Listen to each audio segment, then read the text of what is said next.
You're throwing your life away with this nonsense. My father slammed his fist on the dinner table, making the wine glasses shake. After months of building my startup in secret, I'd finally told my parents about leaving my corporate job.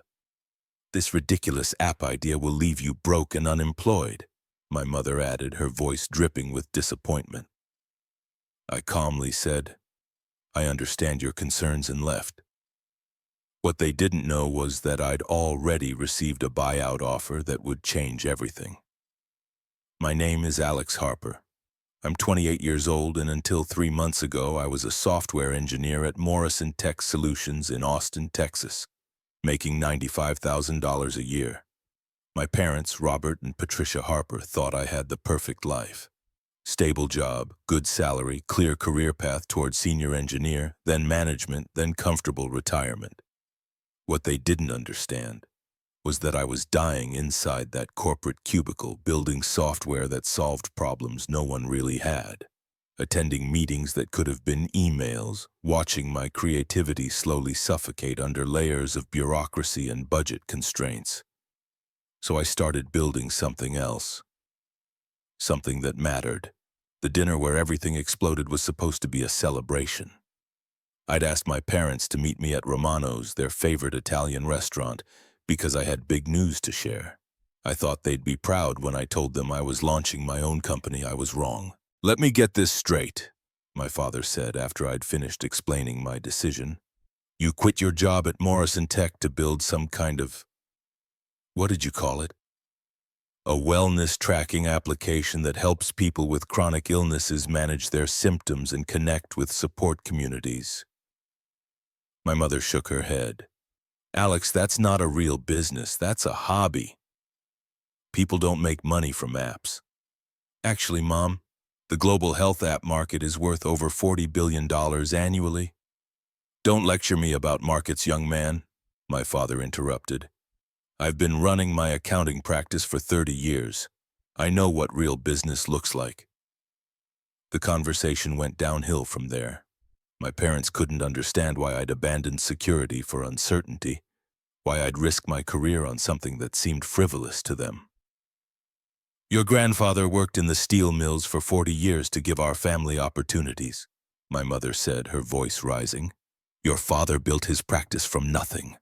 We sacrificed so you could have a stable professional career, and this is how you repay us. I'm not trying to repay anything. I'm trying to build something meaningful. Meaningful. My father's face was red now. You know what's meaningful? Paying your mortgage, having health insurance, building a retirement fund, not chasing fantasies. That's when he slammed his fist on the table and delivered the line that would haunt me for weeks. You're throwing your life away with this nonsense. What my parents didn't know as they lectured me about responsibility and practical career choices was that my nonsense app, called Symptom Sync, already had 15,000 active users after just 4 months in beta testing. I'd started building Symptom Sync because of my girlfriend Emma, who has rheumatoid arthritis. I watched her struggle to track her symptoms, medication side effects, and energy levels. Using a combination of paper journals, phone notes, and different apps that didn't talk to each other. There has to be a better way, she said one evening after spending an hour preparing for a doctor's appointment, trying to piece together weeks of scattered health data. That's when I realized the problem wasn't just Emma's. Millions of people with chronic conditions face the same challenge, managing complex health information without tools designed for their specific needs. So I started coding, not at work where Morrison Tech owned anything I created, but at home, in coffee shops during lunch breaks. I spent every free moment building something that could actually help people like Emma. The first version was basic, a simple symptom tracker that let users log daily data and generate reports for doctors. But as I shared it with Emma's support groups and online communities, user feedback poured in. People wanted medication reminders. They wanted to track correlations between weather and pain levels. They wanted to connect with others who understood their struggles. They wanted integration with wearable devices and the ability to share data with their healthcare providers. So I kept building. Each feature request became a coding challenge. Each new user became validation that I was solving a real problem for real people. By the time I quit Morrison Tech, SymptomSync had grown far beyond what I'd originally envisioned. The app included comprehensive symptom tracking, medication management, appointment scheduling, community forums, and integration with major health platforms. More importantly, it was making a difference. Users sent me messages about how the app had helped them identify trigger patterns, improve communication with doctors, and find support from others facing similar challenges. One message particularly stuck with me. Your app helped me realize that my fatigue spikes correlated with certain medications. My doctor adjusted my treatment plan and I have more energy than I've had in years. Thank you for giving me my life back. That's when I knew I had to take SymptomSync full-time, regardless of what my parents thought about career security. The day after the disastrous dinner with my parents, I was coding in my apartment when my phone rang. Unknown number with a California area code. Alex Harper, this is Jennifer Walsh from Meridian Ventures. We've been tracking SymptomSync's growth and user engagement. Would you be available for a conversation about potential partnership opportunities? Meridian Ventures was a Silicon Valley firm that specialized in health tech investments. I'd heard of them, but never imagined they'd heard of me. What kind of partnership opportunities? We're interested in discussing either a significant Series A investment or a potential acquisition. Your user retention rates and engagement metrics are impressive, and we believe SymptomSync has substantial scaling potential. I nearly dropped my phone. You want to acquire my app? We want to discuss options. Would you be available to meet with our team next week? We can fly you out to our offices in Palo Alto. I agreed to the meeting but didn't tell my parents. They were already convinced I was making terrible life decisions. No point in getting their hopes up if the meeting led nowhere. The Meridian Ventures office looked exactly like what I'd imagined Silicon Valley to be. Glass walls, modern furniture, and people in expensive casual clothes having intense conversations about disrupting industries and changing the world. Jennifer Walsh was younger than I'd expected, probably mid-30s, with the confident energy of someone who'd seen hundreds of startup pitches and knew exactly what she was looking for. Alex, let's cut to the chase, she said after we'd exchanged pleasantries. SymptomSync is solving a real problem in a market that's underserved by existing solutions. Your user acquisition is organic, your retention rates are exceptional, and your community engagement suggests strong product-market fit. Thank you. We're prepared to make two offers.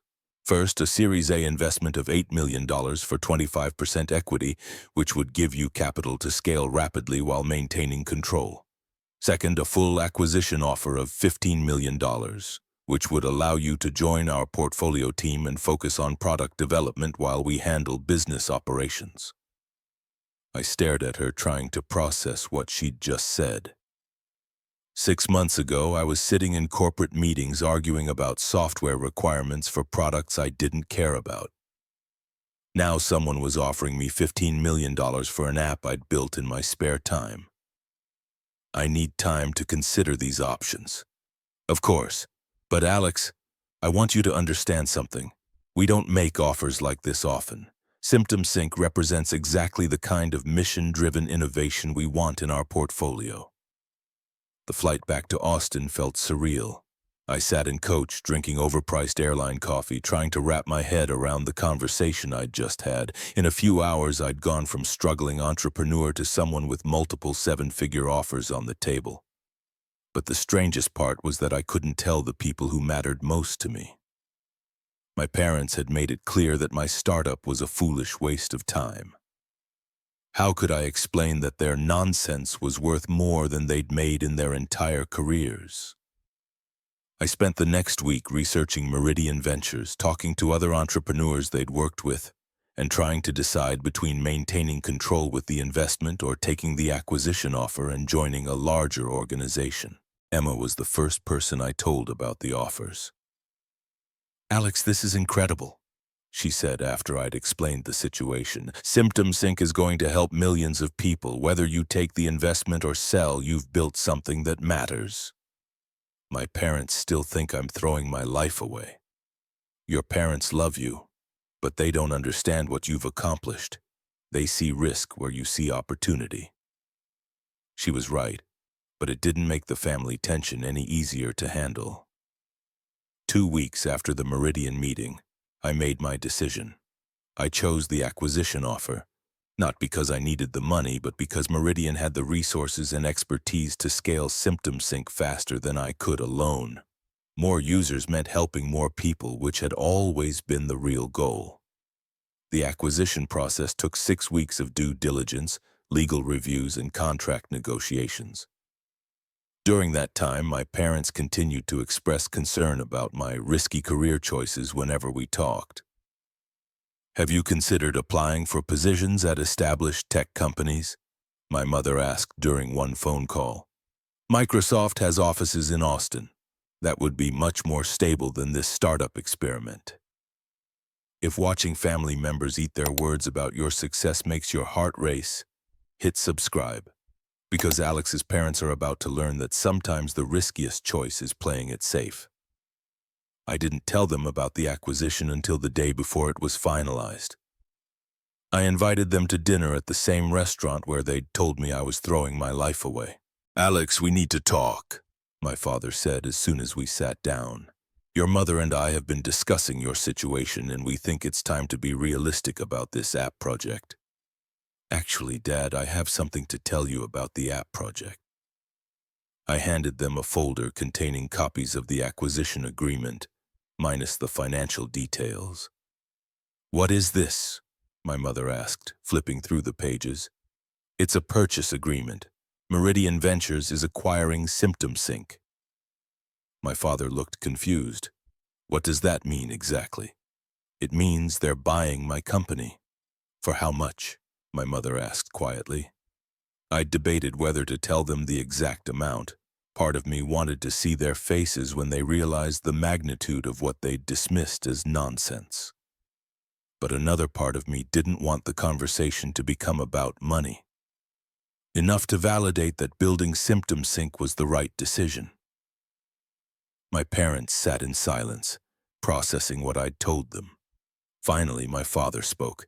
Alex, I owe you an apology. When you told us about leaving your job, I thought you were being reckless. I didn't understand what you were building. I never meant to disappoint you. You didn't disappoint us, my mother said, tears in her eyes. We disappointed ourselves by not trusting your judgment.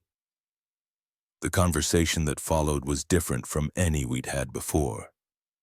Instead of lecturing me about career security, my parents asked questions about Symptom Sync, about the users it helped, about my plans for the future.